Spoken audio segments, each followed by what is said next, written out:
কি বলো তো, আজকে না অনেক জামা কাপড় কেচেছি জানো তো। তো সেইগুলো এই দেখো এত জামা কাপড় কেচেছি, এগুলো আমি এখনো ভাঁজ করিনি। এগুলো খুব কতটা পারবো, তবে ইচ্ছা হচ্ছে না আর কিছু করতে। ভাঁজ করে করে এখানে রাখি, এখানে পরিষ্কার আছে, এখানটায় রাখবো। পরে আমি শুভ সন্ধ্যা, তোমরা সবাই ভালো থেকো, সুস্থ থেকো। আর তোমরা আমার ভিডিওটা সম্পূর্ণ দেখার চেষ্টা করো, আমাকে সাপোর্ট করো, যেভাবে করছো সেইভাবে সাপোর্ট করো। হ্যাঁ, আর তোমরা যারা আমার ভিডিও জিন্সের প্যান্টগুলো এক একটা যা বড় বড়, কালকে ছেলের কলেজ আছে, তো এই জামাটা কালকে পরে যাবে, এটা আর ভাঁজ করবো না, এটা এখানেই থাক, যেহেতু কলেজ আছে পরে যাবে। আজকে এই শাড়িগুলো সব কেচে দিলাম। হ্যাঁ, কয়েকটা ভিডিও করেছিলাম, একটু বাইরে পড়ে গেছিলাম, তো আজকে এইগুলো কেচে দিয়েছি। তো চলো আর কিছু তোমাদের সাথে শেয়ার করব। ভাবছি নেল পালিশ করবো একটু হাতটাতে। আর আজকে কি রান্না করবো, আজকে কিছু রান্না করবো না রাতের।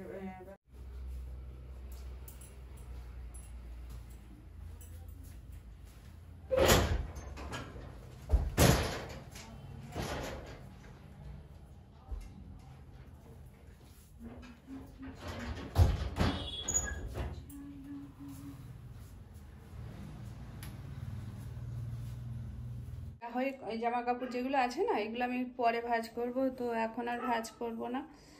হ্যাঁ, ওগুলো পরে এসে ভাঁজ করছি। এখন তোমাদের চলো আর কি করব সেগুলো একটু তোমাদের সাথে দেখায়।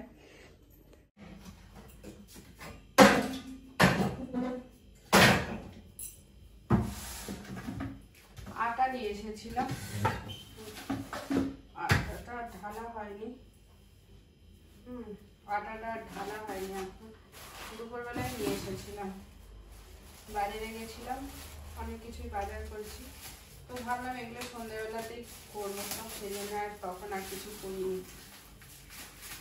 আর আজকে না আমি রুটিও খাবো না, ভাতও খাবো না। আজকে কি করবো বলো তো, সবুজ মুখ টুকগুলো সব ভেজানো আছে, পেঁয়াজ দিয়ে একটু টমেটো দিয়ে ওটাতেই খাবো ভাবছি।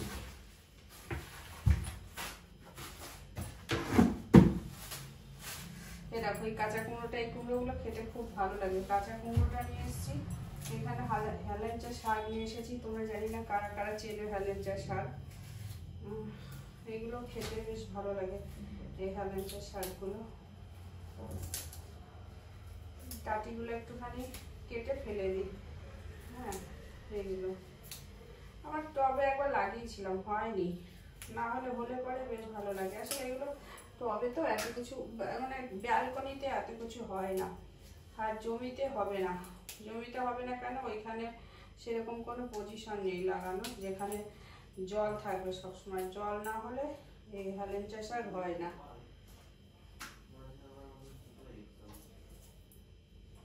হেলেঞ্চা শাক আর মুসুরি ডাল দিয়ে সিদ্ধ করে, একদম পুরো শুকিয়ে সিদ্ধ করতে হবে, খুব ভালো লাগে। আর একটা রেসিপি হয় ভাজা আলু দিয়ে একটু শাকের মতো ভাজা করা যায়।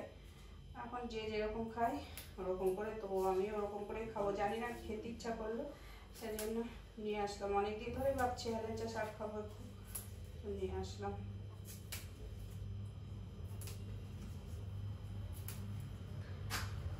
তোমাদের যদি ভিডিওটা ভালো লাগে অবশ্যই লাইক কমেন্ট করো, ঠিক আছে, শেয়ার করো।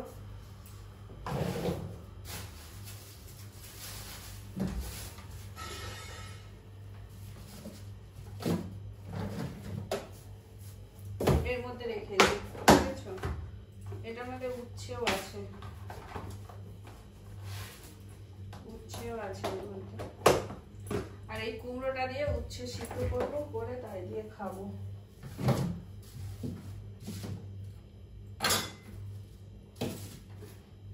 আর যেটা আজকে রাতের বেলায় আমি মানে রাতের বেলায় ডিনার করবো, এই যে এগুলো ভেজানো আছে, দেখো এগুলো ভেজানো আছে, আজকে আমি এইগুলো দিয়েই করবো। এর মধ্যে একটু জল দিয়ে দিই একটু, কারণ এগুলো শুকিয়ে গেছে, আমি খেতে খেতে জল দিয়ে ভিজে যাবে, মানে শক্ত শক্ত হয়ে যাবে। আর এই যে সবগুলোতেই সবগুলোতেই তোমার অঙ্কুর বেরিয়ে গেছে। আজকে রাতে এটাই, আর এর মধ্যে যে টমেটো দেবো, পেঁয়াজ কুচি দেবো, একটু লেবুর রস দেবো, দিয়ে আজকে আমি এটাই ডিনার করবো রাতে করে। আর এই যে একটা ফুলকপি নিয়ে এসেছিলাম, ফুলকপিটা এর মধ্যে ঢুকিয়ে রাখি, কারণ এখানে জায়গা নেই। আর এই ফুলকপির পাতাগুলো দিয়ে একটু চচ্চড়ি করবো। আর কিনে গেছি শুকনো লঙ্কা, তোমাদের একবার দেখিয়ে দিই। শুকনো লঙ্কা, তেল, ভিনিগার, আর যেটা এনেছি জলপাই এনেছি, অনেক জলপাই এনেছি।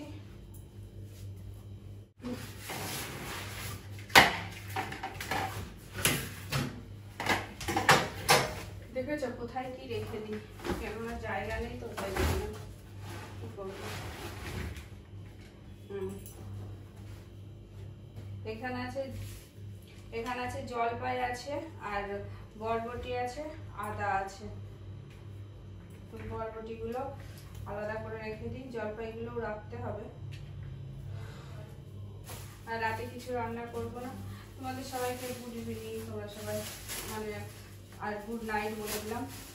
আর কিছু না, এখানে আমি ভিডিওটা শেষ করছি, বেশি বড় করলাম না। আজকে রুটি তো করবো না, রুটিটা আউট। আর এখন একটু এই কমলা লেবুটা খাবো। রাতে কমলা লেবু খেতে নেই, আমি খাই, আমার ভালো লাগে খেতে, তো আমি খেয়ে নিই। আর রাতে কিছু রান্না করবো না। ও আমি দেখো ইঁচড় নিয়ে এসেছিলাম, কাঁঠালের ইঁচড়, কাঁঠাল বা ইঁচড় তোমরা যাই বলো, তবে আমি কেটে আনিনি। এটা কালকে না হলে পরশু দিন রান্না করবো, যদি পারি কালকে করবো, না হলে কালকে মনে হয় হবে না, পরশু দিনই রান্না করবো। ইঁচড়টা ফ্রিজে রেখে দিলাম, কেটে আনিনি। কেটে আনলে আমাকে কালকেই রান্না করতে হতো, তাই জন্য আমি কেটে আনিনি, পরশু দিন করবো। এই বাজার করেছি, আর আলু এনেছি। তবে আলুটা তোমাদেরকে দেখালাম না, আলু এনেছি। এগুলো রেখে দিই সব। এখানে অনেকগুলো হয়ে গেল, তো চলো টাটা। কুমড়োটা বাইরেই রাখি। চলো টাটা। তোমাদেরকে আর একটা জিনিস দেখায়নি, তাই জন্য আবার এখানে চলে আসলাম দেখাতে। সেটা হলো এরকম, আমি অনেক দিন ধরে পায়ের তোড়াটা পরতে পারছি না, কারণ পায়ের তোড়াটা এখান থেকে কেটে গেছে। এবার দোকানে নিয়ে ঠিক করতে হবে। তারপরে এই যে এই টুকরোটা, তো এটা দোকানে নিয়ে ঠিক করে তারপরে পরতে হবে। দেখি কবে যেতে পারবো জানি না, কবে যাব। আর এটা একটু পরিষ্কারও করতে হবে। এটা একটু গরম জলের মধ্যে একটু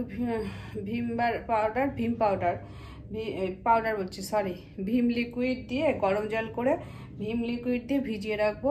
তারপরে ব্রাশ দিয়ে ডলে পরিষ্কার করলে একদম পুরো রূপোর মতন পুরো আবার সুন্দর আগের মতোই পরিষ্কার হবে। ঠিক আছে, তাহলে চলো টাটা।